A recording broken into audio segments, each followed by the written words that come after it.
One विभागाच्या चुकीच्या पद्धतीने आणि बेकायदा यांनी जो कायद्याचा सुद्धा दुरुपयोग केलेला आहे आणि जे काजू हस्काचं युनिट आहे ते सुद्धा त्यांनी सील केलेलं आहे, बॉयलर सुद्धा सील केलेलं आहे। संध्याकाळी हे 9:30-10च्या दरम्यान रात्री आले, माझी मिसेस त्या ठिकाणी होती। रात्री 3 वाजेपर्यंत एका महिलेला त्यांनी थांबून तिथे ठेवलेलं होतं रस्त्यामध्ये। वन विभागाच्या कारवाईवर एनजे ॲग्रोचे मालक नारायण जाधव यांचा बेकायदेशीर असल्याचा थेट आरोप। पत्नीला रात्री 3 वाजेपर्यंत रस्त्यात थांबविल्याने महिला आयोगाकडे करणार तक्रार। तळवडे येथील एनजे ॲग्रो काथ कारखान्याचे मालक नारायण उर्फ बाळा जाधव यांनी सावंतवाडी वन विभागाने खैर लाकूड प्रक्रिया प्लांटवर केलेली कारवाई जाणीवपूर्वक चुकीची व बेकायदेशीर असल्याचा आरोप करत तीव्र संताप व्यक्त केला आहे। सिंधुदुर्ग जिल्हा कृषी उत्पादन बाजार समितीचा रीतसर खैर लाकूड खरेदी व प्रक्रियेचा परवाना असतानाही वन विभागाने 2 बॉयलर आणि 1 चिपर मशीन सील केली। 18 मार्च 2025 रोजी घेतलेल्या नमुन्यांचा फॉरेन्सिक रिपोर्ट आला नसतानाही 15 सप्टेंबर 2025 रोजी जबरदस्तीने घुसून ही कारवाई करण्यात आल्याचे श्री जाधव यांनी स्पष्ट केले। श्री जाधव यांनी आरोप केला की वन विभागाच्या या बेकायदेशीर कृतीमुळे माझे मोठे नुकसान झाले असून उदरनिर्वाहाचा प्रश्न निर्माण झाला आहे। रत्नागिरी आणि सिंधुदुर्ग जिल्ह्यातील काही अधिकारी चुकीचे कायदे लावून त्रास देत आहेत। या चुकीचे नियम लावणाऱ्या अधिकाऱ्यांविरोधात मी न्यायालयात खटले दाखल करणार आहे। या कारवाई दरम्यान वन अधिकाऱ्यांनी आपल्या पत्नीला त्रास दिल्याचा अत्यंत गंभीर आरोप श्री जाधव यांनी केला आहे। मी मुंबईला असताना वन अधिकाऱ्यांनी माझी पत्नी सौ निकिता जाधव यांना रात्री 10 ते पहाटे 3 वाजेपर्यंत रस्त्यात उभे करून ठेवलं। एका महिलेला रात्री उशिरापर्यंत असा त्रास देणे अत्यंत गंभीर आहे असे ते म्हणाले। सौ निकिता जाधव यांनीही याला दुजोरा दिला असून या प्रकरणी आपण संबंधित महिला आयोगाकडे रीतसर तक्रार करणार असल्याचे श्री जाधव यांनी सांगितले। या आरोपांवर परिक्षेत्र वन अधिकारी सचिन शिडतुरे यांनी स्पष्टीकरण दिले। पूर्वी या कारखान्यात अवैध काथ निर्मिती करत असल्याकारणाने गुन्हा दाखल आहे आणि न्यायालयीन तपासणीच्या प्रक्रियेनुसार पुनश्च पाहणी केली असता जप्त केलेला आणि सीलबंद असलेला एक बॉयलर सीलबंद असतानाही गरम आढळला। तसेच 3 पैकी 2 ॲटॅक्लोम गरम अवस्थेत आढळून आले। कोणत्याही प्रकारचा अनधिकृत काम होऊ नये या अनुषंगाने ही चेकिंग केली गेली असे त्यांनी यावेळी स्पष्ट केले। या प्रकरणावर न्यायालयीन निर्णय येणे बाकी असून श्री जाधव यांनी महिला आयोगाकडे तक्रार करण्याचा इशारा वन विभागाला दिला आहे। 18/3/2025 रोजी माझ्या एनजे ॲग्रो या काथ बनवण्याच्या कारखान्यामध्ये वन विभागाने तपासणी केली असता कोणताही फॉरेस्ट प्रॉडक्ट आढळलेला नाही आणि त्यांनी त्यावेळी काही माझ्याकडून जे मी बनवतो त्याचे सगळे नमुने घेतलेले होते। त्या नमुन्याचा फॉरेन्सिक लॅबचा रिपोर्ट आजपर्यंत आलेला नाही, परंतु जाणून बुजून त्यांनी 15/9/2025 रोजी पुन्हा एकदा जबरदस्ती कारखान्यामध्ये घुसून त्यांनी संपूर्ण पाहणी केली। त्यावेळी माझ्याकडे 13/9/2025 रोजीचे जिल्हा कृषी उत्पन्न बाजार समितीच्या रीतसर परवान्याने खैर लाकूड घेतलेले होते। तसेच काजू हस्क बॉइलिंगचा माझा जो इकडचा प्लांट आहे तो त्यावेळी चालू होता आणि मी ते कंटिन्यू चालवतही आहे आणि माझ्याकडे खैर लाकूड उकळवण्याचे किंवा त्याच्यावर प्रक्रिया करण्याचे सिंधुदुर्ग जिल्हा कृषी उत्पन्न बाजार समितीचा रीतसर परवाना आहे। तसेच खैर खरेदी करायचा सुद्धा रीतसर परवाना माझ्याकडे आहे। तरी सुद्धा सावंतवाडी वन विभागाने चुकीची कारवाई, जाणीवपूर्वक चुकीची आणि बेकायदा कारवाई करून आज माझे 2 बॉयलर आणि 1 चिपर मशीन सील केलेले आहे।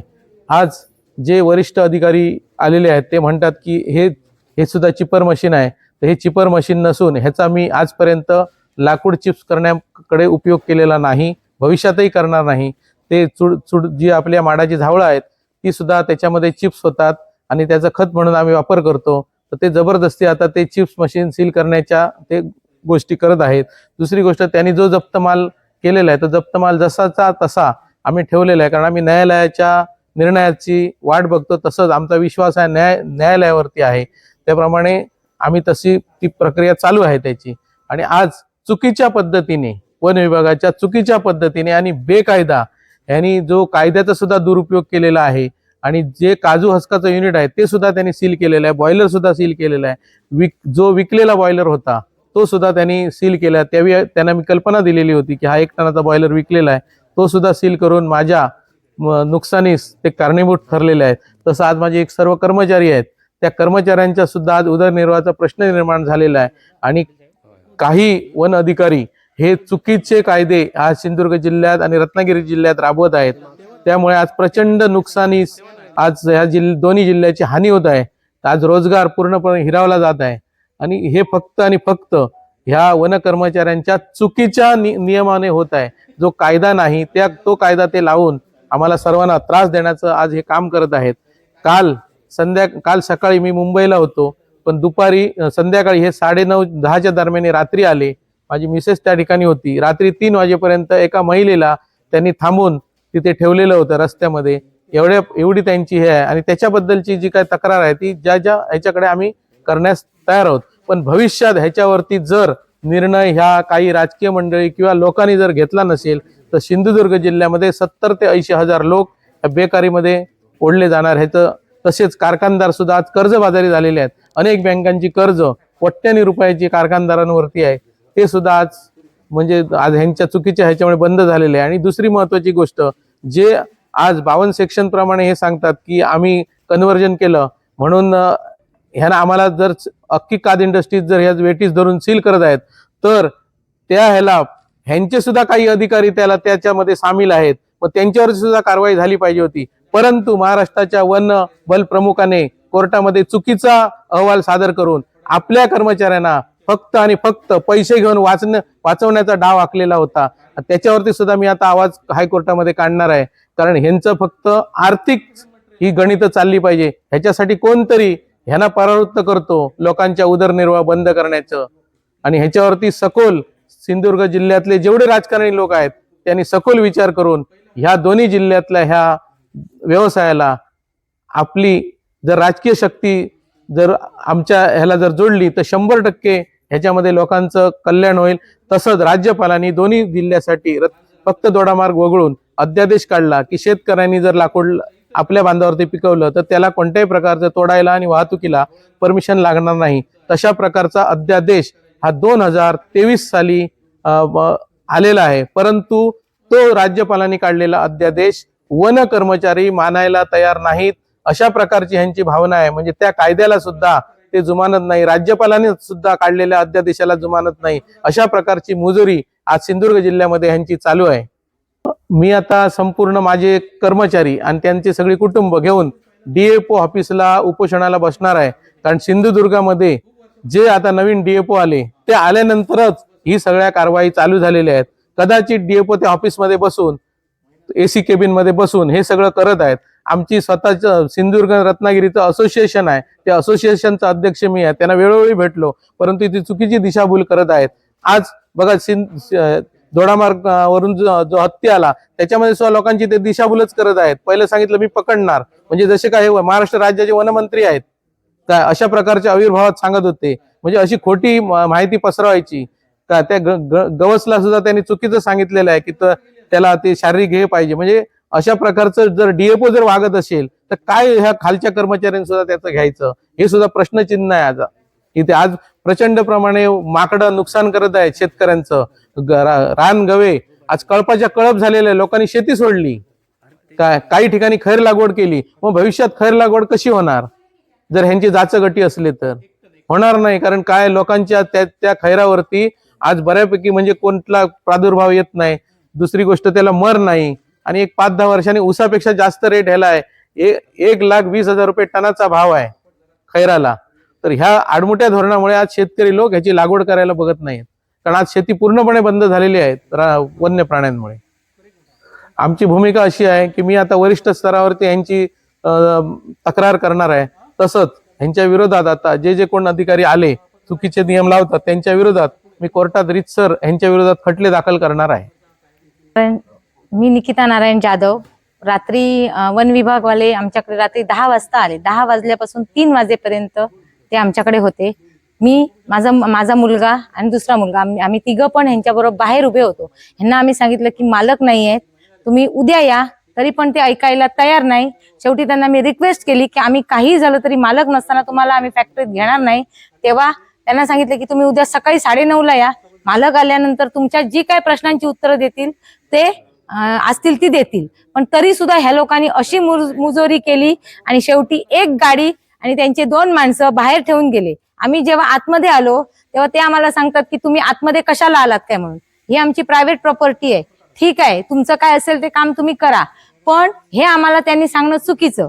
तरी सुद्धा आम्ही रात्री 3 वाजता इथून गवेरेड्यांचे एवढे कळप येतात जबरदस्त, नुसते 25-25 गवेरेडे एका कळपात असतात. तर मी आणि माझा मुलगा आम्ही मोटरसायकलने आम्ही घरी गेलो. रात्रीचा आम्ही इथून प्रवास करत नाही. पण हे लोक तरी सुद्धा की नाही म्हटलं जाऊ दे, कारण आपल्याला रात्रीचं कोणाशी भांडण वादविवाद करायचा नाहीये, म्हणून आम्ही गपचूप घरी गेलो. तर हे लोक रात्री 3 वाजता मग निघून गेले आणि सकाळी आता हे आले आणि सारखं फक्त हॅरेसमेंट करायची, बाकी काही नाही. आता आमचा पूर्ण उद्योग हा बंद आहे. काजू अस्कापासून आम्ही काहीतरी छोटंसं प्रोडक्ट करतो ते पण बंद आहे. आमच्या बँकांची खाती भरली नाहीयेत. बँकांचे आम्हाला सारखे फोन येत आहेत. त्यामुळे आम्ही आता असं ठरवलंय की हे बँकांची जर आम्ही खाती भरू शकलो नाही तर आमचे सगळे हे जे काय आहेत ह्या उद्योगावर असणारी गुरंढोरं जे कोण आहेत त्यांना घेऊन आम्ही ह्यांच्या दारात बसणार. तिथे वन विभागाच्या, फॉरेस्ट विभागाच्या दारात बसणार आणि मी सरळ ह्यांना सांगते की आज मी जाहीर करते, मी आत्मदहन करणार. नागपूर अधिवेशन चालू आहे, तिथे आत्मदहन चालू आहे. मी ह्यांच्या फॉरेस्ट विभागाच्या दरवाजात जाऊन आत्मदहन करणार. काय होत नाही, एक निकिता जाधव मेली म्हणून काही फरक पडत नाहीये. आणि ह्या लोकांची एवढी दुसऱ्यांवरती दबाव असतो ना की तो माणूस आत्महत्या करेल. आणि छोटे छोटे जे व्यावसायिक आहेत त्यांच्या बाजूने तरी ह्या लोकांनी उभं राहून हे जे काय आहे ते मिटवावं. आमचा उद्योगधंदा जर बुडीत गेला, आम्ही कर्जबाजारी झालो, तर घाटावरती जसे शेतकरी आत्महत्या करतात तसे इथले छोटे छोटे आंबा बागायतदार, हे कात उद्योगवाले, छोटे छोटे जे व्यापारी आहेत ते सुद्धा उद्या आत्महत्या, आणखी भविष्यात 1-2 वर्षात आत्महत्या करायच्या मागे लागतील. एवढी आमची खरोखर परिस्थिती दैनंदिन झाली. कारण आमच्याकडे ह्या उद्योगा व्यतिरिक्त दुसरा कुठचाच उद्योग नाहीये. आमची मुलं असू दे किंवा काय असू दे, मुलं पण ह्याच उद्योगात आहेत. त्यामुळे आमच्याकडे कुठचाच उद्योग नाही. आणि आमचे कामगार आहेत, त्यांची छोटी छोटी मुलं आहेत, ते मी सगळं घेऊन ह्यांच्या दरवाजातच जाणार आहे. म्हणजे हे आपल्या 1-1 महिन्याचा पगार आम्हाला देतील, आम्ही तिथेच राहू आपलं घर बांधून. असं मी सावंतवाडी वन विभागातून मोबाईल स्क्वॉड मधून सचिन शिडतोरे म्हणून वन क्षेत्रपाल आहे. तर सावंतवाडी वन विभागामध्ये पूर्वी या कात उद्योगामध्ये 15/9/2025 पूर्वी अवैधरित्या कात निर्मिती करत असल्या कारणाने काही गुन्हे काम करण्यात आले होते. गुन्हे कामामध्ये काही लिक्विड ड्रम किंवा काही चिपर मशीन व बॉयलर जप्त करण्यात आले होते. त्या अनुषंगाने जप्त केलेला मुदतवार हा त्याची न्यायालयीन प्रक्रिया किंवा चौकशी चालू असताना ते चालू आहे किंवा नाहीये या अनुषंगाने परत तपासणीचे आदेश असल्या कारणाने मी पुनश्च तपासणी करता आज इथे या कात उद्योगामध्ये हजर झालो.